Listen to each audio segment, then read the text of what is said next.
Hey everybody, what's going on? This is Frankie B, and I'm so happy that you're checking out this video. Hey, I just wanted to do a little process video for you, so you folks out there can get a sense of my how I go about doing a comic book, like just from doing a comic book page. Now, once I get the script, usually I go through the script, and as I'm going through it, I work on thumbnails. Now, these are my actual thumbnails. Now, I put all of my my thumbnail sheets in a massive binder. I have a massive binder and stuff that I use. Now, this is what the paper that I actually use. These are pre-done Canson comic book layout pages for storyboarding, etc. The reason why I chose to do with that is just, again, expedient, speed. As a commercial illustrator, I learned earlier on that you definitely want to make sure that you don't want to waste time. Because again, we're talking about deadlines. You don't want to waste any unnecessary time when you can just be devoting a lot of energy toward what needs to get done. And so getting done is the thumbnails.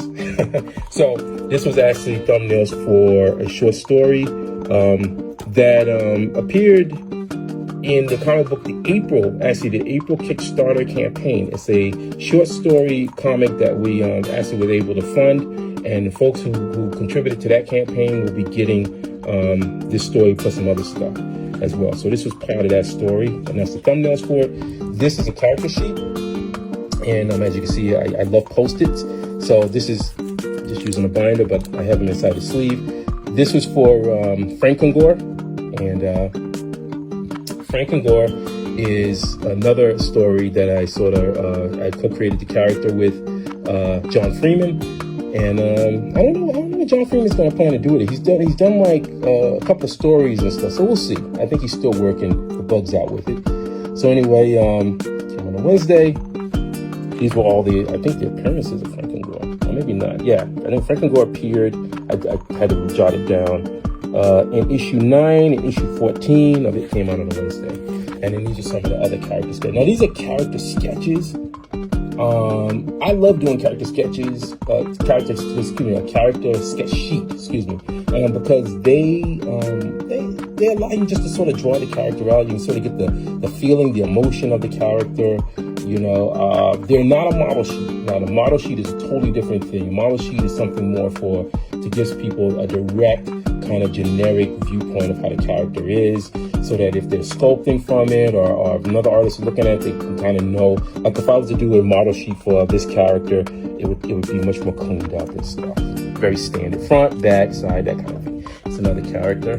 Took my phone. There's another character that was in the story, and then we had this mad scientist. And then again, as a character sheet, you're able to put down all these wonderful, ideas and stuff, just as a way to help, to showcase to the writer as well, because the writer may not even have these kind of ideas already. They're just like, hey, look, you create something, and then you start creating it, and then they look at it, and then hopefully it sparks their creativity, and then so on and so forth. It just keeps growing from there. So anyway, there's some other stuff. This was some of the characters from Team KS1, and the Team KS1 story actually appears in the comic book that we did get funded on the April campaign, Kickstarter campaign. So for those people who decided to get that comic, kudos to you. Team KS1 did appear, and it came out on Wednesday through Alterna Comics, and I believe it was, I gotta go back here to look, it was issue 11. So issue 11, Team KS1. And then these are some of the kaijus. And it's funny because these kaijus, the design, I guess I'm sort of giving a little insight into it, is that it's very connected to the Kaijus and Cowboys universe, just to say. So I guess I can say that. So again, these are just designs and stuff. And then here we go. These are the actual storyboards for the 0 issue Kaijus and Cowboys. And start date, I usually give my start date 2020. There you go. This was issue 0. And at the time, this is how you know we were originally, I had wrote Kaiju and Cowboys. and I spelled Cowboys with a K, and then we went back and forth on it, but eventually we just said, just call them write it the correct way. And so from there it changed. Then we put the S on Kajus, and then it just changed. So these are the original storyboard. Thumbnails, not storyboard. Sorry, thumbnails. These are the thumbnails. And as you can see, I'm very thorough with my thumbnails. My thumbnails are pretty tight. These are some of these are paste ups, but pretty much everything else is just drawn. So these are all original artwork. And as you can see, I learned this a long time ago. I remember because I was buying artwork at the time years ago, and I remember owning some original Arthur Adams thumbnails, and I noticed how tight they were. And I feel like I'm almost more tighter than what he was doing. And I just was really impressed by them. And I said, you know what? To me, it just seemed like a great way to go, because then if you get this tight, then when you show it to the a client, then they can see. It gives them a much more clearer view of what you're going with. And then if you need to make modifications, I've already scanned them. I'll scan them into the computer, into Photoshop, and then what I can do is I can make small little edits. Like if they can too. Like I've had clients who have and then little add-ons if I wanted to drop some sound effects in and stuff like that I've drawn. Like I draw it and then I'll cut and paste and put it in there later. So these are actual pages. This is issue 1, and then you can see the change right there. Issue 1. Cowboys 2021. There you go.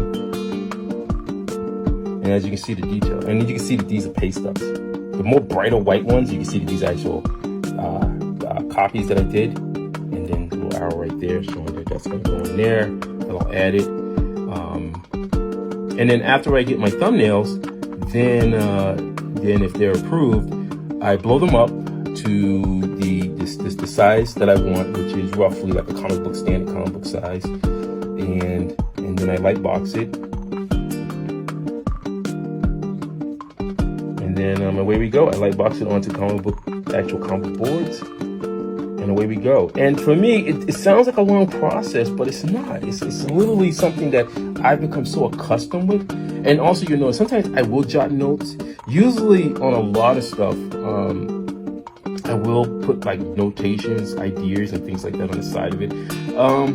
If I'm really comfortable or whatever, then I just won't, Usually, I will say that I do add, after I complete all my thumbnails, I do send Matthew, my co-creator and writer, I send him my notations, like a big list of all the pages, a breakdown of everything, so that he gets an idea of where my head is.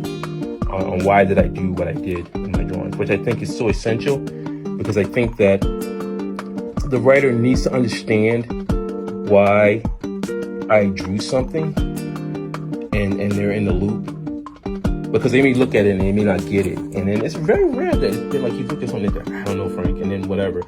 So we've been good in that sense. I'm a commercial illustrator, so I'm always prepared for edits. This was a kaju, a little bee kaju. I concepted them really quick. So again, little things like that too, just to put inside the story. I wanted to have the little bee guy in here, so I had to sort of concept him. And I did a quick little concept, and I had it like he has these stingers on the back. Really bizarre stuff. I really have with the story. And there you go. There's the cover. There's the cover for issue 1. And then I wrote in white gel pen where the title would be. And then originally I put the word in there, howdy, but we didn't put any word. It's not saying anything. But as you can see, it's pretty close to what the cover is. So there you go. And then this was cover for issue 2. And issue 2 came out in April. And then we're going to be moving forward to issue 3 this August 21st. So anyway, I just want to thank you again for taking the time to check out my video and videos. And as I always say, keep the art flowing.